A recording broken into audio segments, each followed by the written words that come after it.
that kept saying to me, there's a child with autism, Jenny, my kid is so hot. He is so, you know, that's not helping.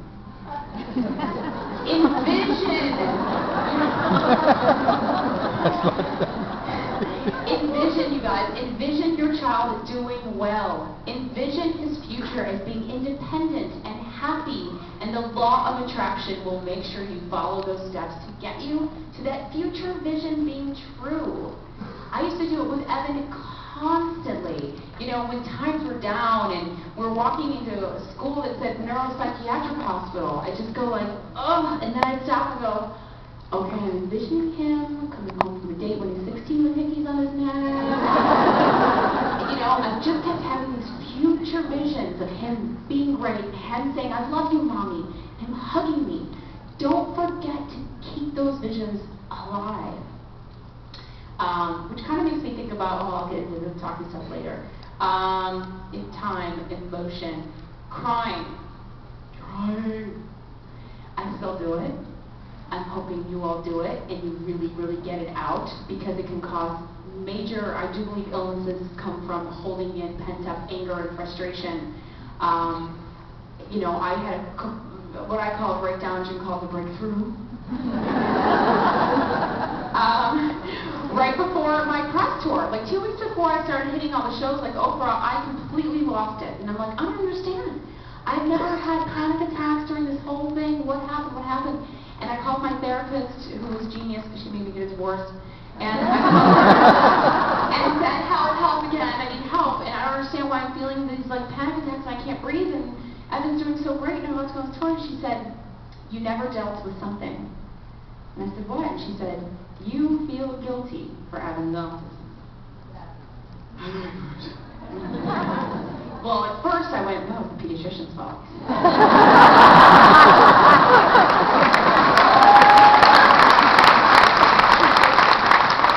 And then I realized I felt guilty for not speaking up about my concerns with the vaccinations in that pediatrician's office. I felt guilty that there was something wrong with my body that caused Evan to have autism, that I had an immune system deficiency, and that it was my fault. And you know, people can say, oh, but it's not your fault. You still have a little bit of things in there that you need to get out and cry and let out, and anger. You know, we're pissed off.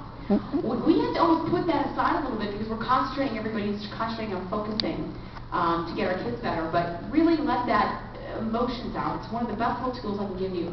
Speaking of positive thinking, I want to talk about this for a second. Through the course of the past few months, I've met two types of parents. And I almost want everyone to picture having a dial. And you have to wake up every morning and figure out which side your dial is pointed.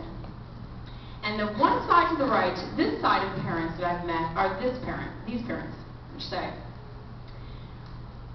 I don't know if this stuff really works. I don't know if I should just try it. You think the dial really works? I don't know. You know, accumulation's scary, and I don't know. My doctor says it's all bull, and I just don't know. It's just, I just don't know. And then you switch the dial to the other side, and these are the parents that go, oh, that's the way people recover their kids. I'm headed that direction. I am only going to follow and focus myself in the direction of the people that recover their kids.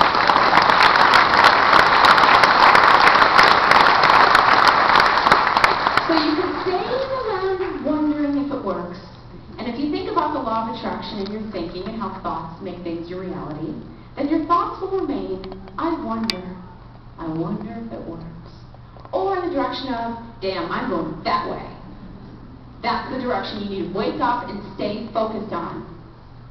And it doesn't mean that, you know, you can't have cause for concern in areas, but just don't get caught up in the negligence or the denial, or what's the word I'm looking for, where you get really busy and do everything but you have to deal with.